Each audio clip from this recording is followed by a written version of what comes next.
music for Egypt. Nile FM. And the time has finally come. Our guest today has been the senior manager responsible for the British Council's public-facing English language teaching activity across Egypt since 2020. His first time in Egypt was back in 1985, starting his career as an English teacher with the British Council 3 years later. From 1996, his career took him to an array of countries, and I'm talking multiple countries like Tunisia, Yemen, KSA, Korea, India, Hong Kong, Pakistan, Romania. I'm getting a bit jealous of the amount of traveling. Where he fulfilled leadership roles in English language and teaching qualifications. The British Council is celebrating their 90th anniversary, and to celebrate that here on Nile FM, here in the Nile FM studio with us is Cluster Lead Teaching British Council Egypt, Kevin McLaven. Kevin, please explain Cluster Lead Teaching. I had to start with that. Hi Zeinab. Yeah, it's one of those internal job titles that doesn't really mean very much to the rest of the world. Essentially, I'm responsible for a cluster of countries, of which Egypt is by far and away the biggest, but it includes Jordan, Mozambique, don't ask why, previously previously also included Sudan, but unfortunately since the civil war we've obviously had to stop all activity in Sudan. So that's the meaning of cluster, but essentially I'm responsible for all of our English teaching work in those countries. Nice, amazing. Well, first of all, it's very nice to finally meet you. Could you just introduce yourself and a bit about how long you've worked at the British Council? Sure, yeah. So as Zeinab was saying, I first came out to Egypt tender age of 21 back in 1985, and after working for 3 years in the local language school, I did my, today we call it the CELTA. I did it so long ago, it had a slightly different name back then. Okay. And I've been with the British Council ever since. So started off as a English language teacher. But as you mentioned, Zeinab, I've been very fortunate. I've been able to travel the world with my family, but with rubbing salt in the wound there. I know, right?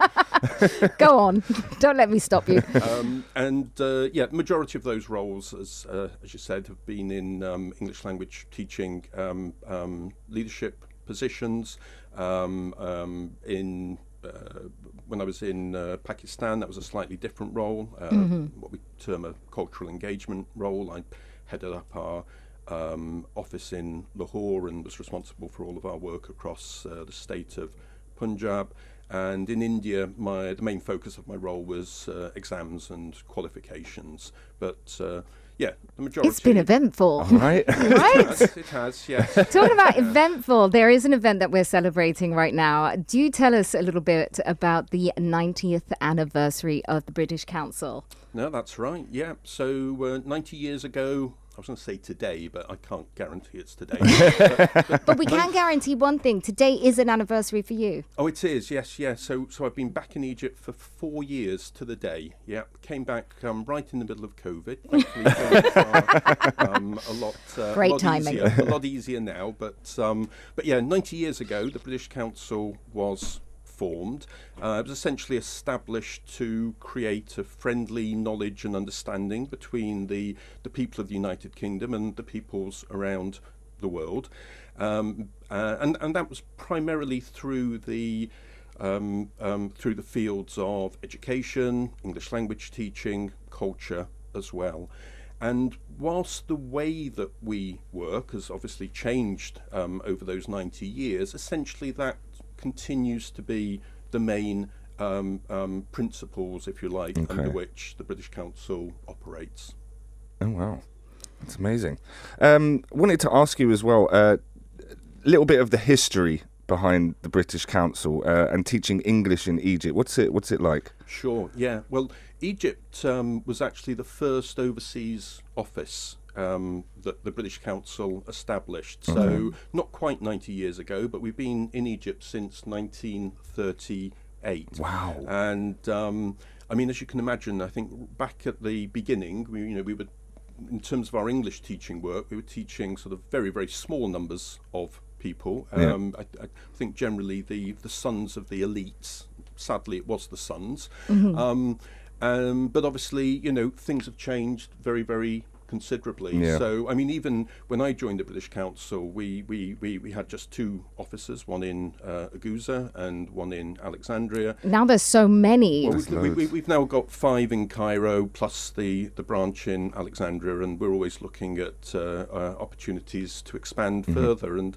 I mean, essentially, it's not about expansion for the purpose of expansion, but it's about recognizing that there is a growing need and demand, if you like, for the types of services that we offer at the British Council. And in terms of our English language work, our English language activity, it's about providing young people, mainly young people, with the skills that they need to be able to succeed in the world. How many students learn English globally with the British Council? Well, we've got offices in over 100 countries, something like, I think it's about 170 teaching centres throughout the world. And we teach around about 400,000 students every year. And they're from age sort of 4, so preschoolers, right up to, I was going to say 94. I mean, That is impressive. That's if you're incredible. 95, you can still join classes, of course. That is impressive. We're going to press on with this a little bit more, but first we've got to head back to some more music, and we do have another guest coming in as well. Right now, though, here's Clean Bandit and Ian Duer with Higher. Hit music for Egypt. Nile FM. Really excited right now. We've got our second guest in the NileFM studio with us, is the head of academic management at the British Council in Egypt, bringing over 20 years of experience in teaching and teacher training across various countries in the Middle East and Africa. She's delivered teaching training sessions both in person and online at local and international conferences and events, that has moderated a wide range of ELT courses for different teacher associations.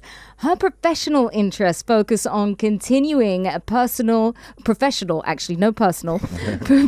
development, educational technology, and fostering creativity in the classroom. With us in the NileFM studio is Ayat Al Taweel. Hello. Hello. Hi, Zainab. Hi, Sami. How are you? Oh, all right. Thank you.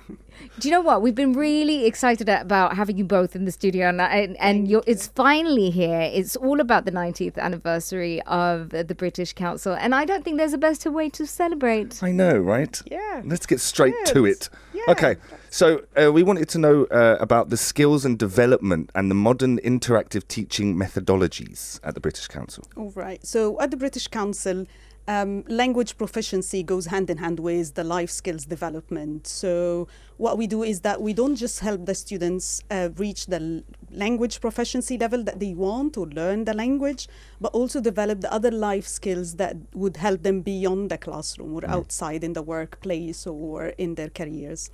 So our methodology, for example, includes project learning, digital skills and interactive activities.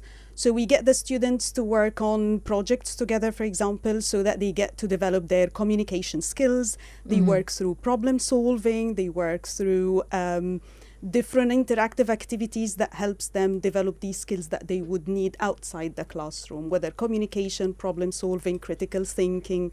So it goes beyond the language learning. It's about the skills. I like Exactly, that. That's yeah. amazing, because it's Right. very important that they need these skills for after they, when they leave school and Of things like this. course. So I mean- I love that. I love the fact that completely killed the second question. Tell us about teaching your learners at the British Council. I think you've covered that part. Kevin, I've got to ask you, who are these courses for, and how do the adult courses help with career development? Right, yes. So first of all, I mentioned earlier, Zainab, I mean, we teach both children, and in some cases very young children, and adults as well. And I mean, in the case of children, parents are often sending the kids to the British Council for maybe one of 2 reasons. Either to help them with their schooling, help them to get through exams, or, and I think more often we see these days, I think essentially parents are wanting their children to actually have the skills that they'll need to be able to perform later in life. Yeah. In terms of the adults, I mean, we get a mix. So we get a lot of university students, and often they come to us because they need English to help with their studies, either their current studies or they may have plans to go, to go abroad for future studies. We get a lot of people already in employment who are hoping that by improving their English, that will actually help them either perform the jobs they're doing at the moment that little bit better, or may possibly even help them gain a promotion. Some people are actually looking for jobs, so again, they need those English language skills, and again, the courses that we offer as well, they're not just about general English, but they often include workplace English as well. Oh, that's So fantastic. actually giving young adults the skills that they need to be able to perform effectively in the workplace. And opportunities, I would imagine, as definitely. well. Absolutely, Yeah. yeah. And it does, I would also think it gives that kind of confidence boost. No, for them to kind of it like- does. No, it does, and I think that's true all the way through. So whether you're talking children, young learners, or adults, so much about it is it's actually having the confidence to perform.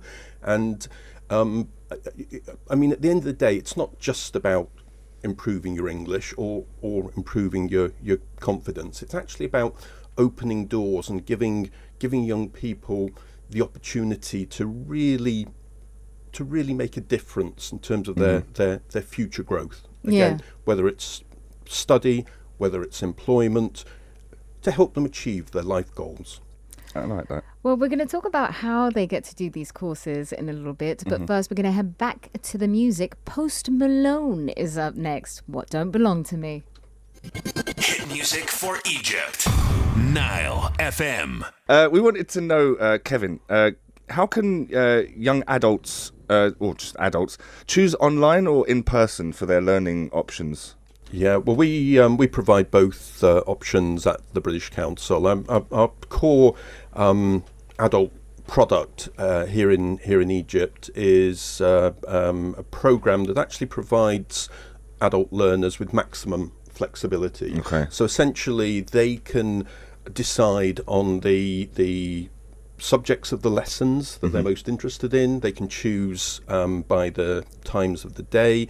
They can choose the teacher, and they can choose whether or not to actually take classes this week, maybe take extra classes next week. Okay, So they it can switch offers- up their own schedule Absolutely. Kind of themselves. open. I like that. So it offers maximum flexibility. But our premium online product is a global product called English Online, and that actually enables Egyptian learners to study alongside students from all over the world, literally from fantastic. any country in the world. The teachers themselves highly experienced, but again, different nationalities as well.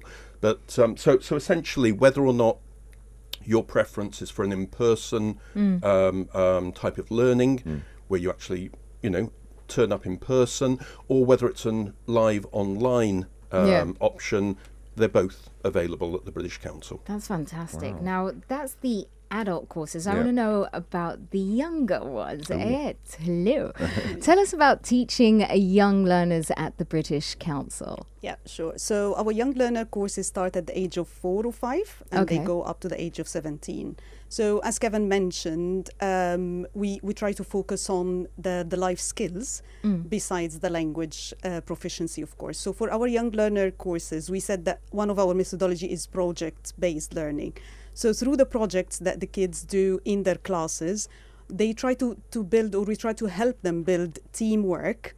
So their teamwork skills, leadership skills, they also build that confidence to present their projects in front of their peers, work with their peers actually on problem solving and critical thinking, analyzing some problems or topics and working through that. We also prepare them for the the increasingly digital world that we're living in now.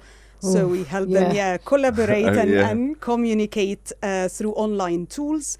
But we also try to do this within a safe environment. So the students build their confidence and they feel comfortable inside the classroom to interact with their peers, express themselves. And as Kevin said, we've got our adults product where they can join peers from all across the world. We do the same with young learners as well. Oh, that's wow. fantastic. So, That's yeah, amazing. we get them to join peers So from... it's interactive with others. Exactly, yeah. So they join their peers from diverse backgrounds. Yeah. So they join other students in different British Council offices who are studying with us as well. So they get to connect with them. They learn more about their cultures. They share their cultures with the other students. They do some projects together. So this also enriches the experience that they have with us at the British Council. That is so nice. Yeah. That's and we also involve the parents. Yeah, that's important. Yeah, you can't forget them. So we also invite the parents to our classes to come and see their kids presenting different projects or showing what they have learned throughout the year. But we also invite them to some free workshops. So we help them work on developing the skills of their kids at home or outside the classroom. So we get them to know what skills their kids need and how they can work with us, but at home to develop these skills. Wow. So yeah, That's really impressive. So interesting. I like that. Could you tell us some? Ayat, this is for you. Could you tell us some success stories from learners in Egypt? Yeah, sure. So for our other learners, for example, so we've got students who have been loyally studying with us for a long time. So they start from very low levels and they go up to advanced level. We've got one of our students, I just remembered recently, that started with us as a beginner and then he studied for years and became now an advanced student. Wow. We interviewed him and we posted this interview on our Learn English website. So it's like now his language and his story is an inspiration to other learners as well. That's impressive. I love that. And he must be really proud because it's Definitely. like he feels like he's the face of that, you know? And he brought his kids to the British Council as well. So now he's studying along with his kids. Sometimes we get to see the whole family. It gets love that. generational. They come as a family to the British Council sometimes and just spend the day alternating going to classes. So that's really inspiring. That's a really I endearing love that. story. It is. We're going to go into a little bit more about the progress of students with the British Council. But first, we're going to head back to some more music. I know you're going to love this. BTS, Butter. Hit music for Egypt. Nile FM. All right, so a little earlier on, we were talking about the success stories here in Egypt. Now, Ed, I want to ask you, how does the British Council ensure progress for students? There we go, I could speak. Yeah. So the sense of progress is something that all our students look forward to and they really care about. So we provide regular assessment inside the classroom. So we train our students to do self-assessment inside the classroom, peer assessment, group assessment.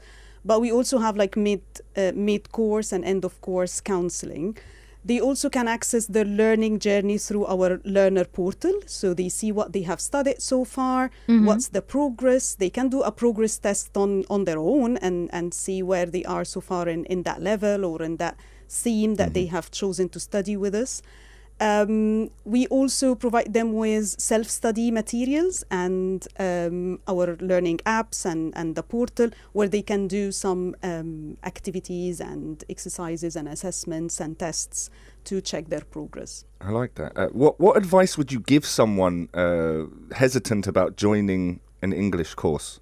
So learning English opens doors for countless opportunities, whether in the workplace, careers, or for travel.